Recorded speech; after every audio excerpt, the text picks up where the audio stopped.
നോക്കൂ അജിംസ അല്പം മുമ്പ് Pete Hegseth defence secretary American defence secretary Pete Hegseth മാധ്യമങ്ങളെ കണ്ടപ്പോൾ പറഞ്ഞത് ഇത് അധികകാലം നീണ്ടു നിൽക്കില്ല എന്നുള്ളതാണ്. ഇറാൻ ഈസ് നോട്ട് ഇറാഖ് എന്നൊരു വാക്കും അദ്ദേഹം ഉപയോഗിച്ചിട്ടുണ്ട്. മറ്റൊരു പ്രധാനപ്പെട്ട കാര്യം അദ്ദേഹം പറഞ്ഞത് യുദ്ധത്തിൻ്റെ ലക്ഷ്യം എന്ന് പറയുന്നത് ഇറാൻ്റെ മിലിറ്ററി സ്ട്രെങ്ത്, അതിൻ്റെ നാവൽ എയർ ഇൻസ്റ്റലേഷൻസ്, അതിൻ്റെ അസറ്റ്സ് തകർക്കുക എന്നുള്ളതാണ്, മിലിറ്ററി ഇൻഫ്രാസ്ട്രക്ചർ തകർക്കുക എന്നുള്ളതാണ്.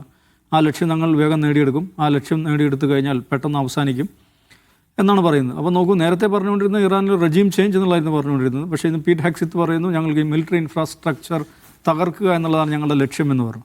എന്ന് പറഞ്ഞാൽ അമേരിക്കയ്ക്ക് യഥാർത്ഥത്തിൽ ഈ യുദ്ധത്തെക്കുറിച്ച് പ്രത്യേകിച്ച് ഒരു പോളിസി ഇല്ല, ഒരു എന്താണ് ഇതുകൊണ്ട് ഉദ്ദേശിക്കുന്നത് എന്നുള്ള കാര്യത്തിൽ അമേരിക്കൻ പൊളിറ്റിക്കൽ ലീഡർഷിപ്പിന് എന്തെങ്കിലും ധാരണയുണ്ട് എന്ന് നമുക്ക് മനസ്സിലാക്കാൻ. പൊളിറ്റിക്കൽ ലീഡർഷിപ്പിനും മിലിറ്ററി ലീഡർഷിപ്പിനും രണ്ടഭിപ്രായമാണ്. അത് മിലിറ്ററി ലീഡർഷിപ്പ് നേരത്തെ തന്നെ പറഞ്ഞു. പൊളിറ്റിക്കൽ ലീഡർഷിപ്പ് തന്നെ നോക്കൂ, JD വാൻസ് ഈ യുദ്ധത്തെക്കുറിച്ച് എന്തെങ്കിലും സ്റ്റേറ്റ്മെൻറ്റ് നടത്തിയത് കണ്ടോ ജെയിംസ്?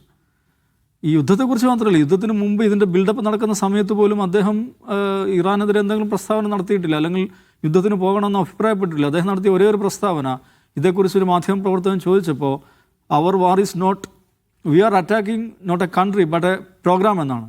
എന്ന് പറഞ്ഞാൽ ഇറാൻ്റെ ന്യൂക്ലിയർ പ്രോഗ്രാമിനോട് ഞങ്ങൾക്ക് എതിർപ്പുണ്ട്, പക്ഷേ ഇറാനെ ആക്രമിക്കുക എന്നുള്ള ഞങ്ങളുടെ പദ്ധതിയല്ല എന്നാണ് അതിൻ്റെ അർത്ഥം.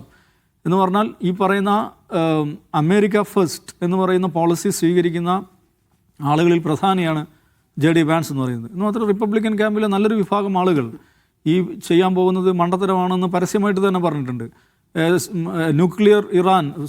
ഡിസ്റ്റബിലൈസ്ഡ് Iran is dangerous than nuclear Iran എന്ന് പറഞ്ഞത് റിപ്പബ്ലിക്കൻ ക്യാമ്പിൽ തന്നെ പെട്ട ആളുകളാണ്. എന്ന് പറഞ്ഞാൽ നിങ്ങൾ ഒരു സ്റ്റെബിലൈസ്ഡ് ഇറാൻ അവർക്ക് ന്യൂക്ലിയർ വാർഹെഡ്സ് ഉണ്ടെന്ന് വിചാരിക്കുക, അതിനേക്കാൾ അപകടകരമായിരിക്കും ഡീസ്റ്റെബിലൈസ്ഡ് ആയിട്ടുള്ള പലതരം മിലീഷ്യകളാൽ നയിക്കപ്പെടുന്ന ഒരു ഇറാൻ എന്ന് പറയുന്നത്. ഇത് യഥാർത്ഥത്തിൽ നമുക്കറിയാം, ഈ യുദ്ധം എന്ന് പറയുന്നത് ഇസ്രായേലിന് വേണ്ടി അല്ലെങ്കിൽ ഇസ്രായേലിൻ്റെ സമ്മർദ്ദത്തിൽ അമേരിക്ക നടത്തിയുള്ള യുദ്ധമാണ്. ഓഫ് കോഴ്സ് എപ്സ്റ്റീൻ ഫയലുമായി ബന്ധപ്പെട്ട ചില പ്രശ്നങ്ങൾ അവർക്ക് ഡൊണാൾഡ് ട്രംപിന് വ്യക്തിപരമായ ഒരു താല്പര്യം ഉണ്ടാക്കിയിരിക്കാം. അടിസ്ഥാനപരമായി ഈ പ്രശ്നത്തിൻ്റെ എല്ലാം ക്രക്സ് എന്ന് പറയുന്നത് എക്സിസ്റ്റൻസ് ഓഫ് ഇസ്രായേൽ ആണെന്നുള്ളതാണ്. ഈ അജിംസ് ചോദിച്ച ചോദ്യത്തിന് ഉത്തരത്തിൽ ഈ യുദ്ധം ഒരാഴ്ച കൊണ്ട് അല്ലെങ്കിൽ 2 ആഴ്ച കൊണ്ട് അവസാനിച്ചു എന്ന് തന്നെ വിചാരിക്കുക. പക്ഷേ ഞാൻ പറയുന്നത് മിഡിൽ ഈസ്റ്റിലെ പ്രശ്നം അവസാനിക്കാൻ പോകുന്നില്ല.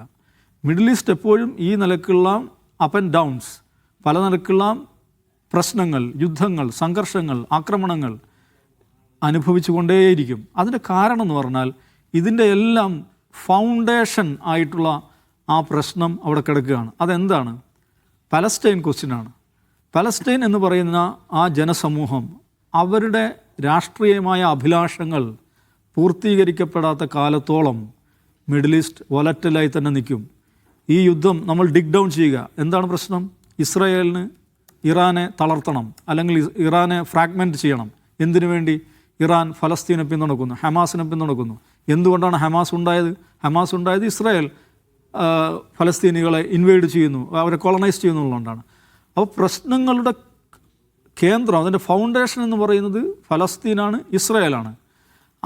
അത് പരിഹരിക്കപ്പെടാത്ത കാലത്തോളം എന്ത് തന്നെ പറഞ്ഞാലും, എന്ത് ഫോർമുല വന്നാലും, യുറേനിയം ആകട്ടെ, ന്യൂക്ലിയർ ആകട്ടെ, എന്ത് നിലക്കുള്ള കരാറുകളോ ഫോർമുലകളോ അല്ലെങ്കിൽ മുന്നണി രൂപീകരണങ്ങളോ അലയൻസുകളോ എന്തു തന്നെ വന്നാലും ഈ അടിസ്ഥാന പ്രശ്നത്തെ ടച്ച് ചെയ്യാതെ മിഡിൽ ഈസ്റ്റിൽ സമാധാനം സാധ്യമല്ല എന്നുള്ളതാണ് യാഥാർത്ഥ്യം. മിഡിൽ ഈസ്റ്റിൽ സമാധാനമില്ലാത്ത കാലത്തോളം ലോകത്തും സമാധാനം ഉണ്ടാവില്ല എന്നുള്ളതാണ് യാഥാർത്ഥ്യം.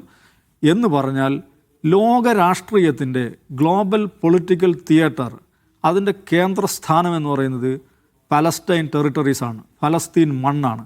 അത് അഡ്രസ്സ് ചെയ്യുക, അതാണ് അന്താരാഷ്ട്ര സമൂഹത്തിൻ്റെ മുമ്പിലുള്ള ഒരേ ഒരു വഴി എന്ന് പറയുന്നത്.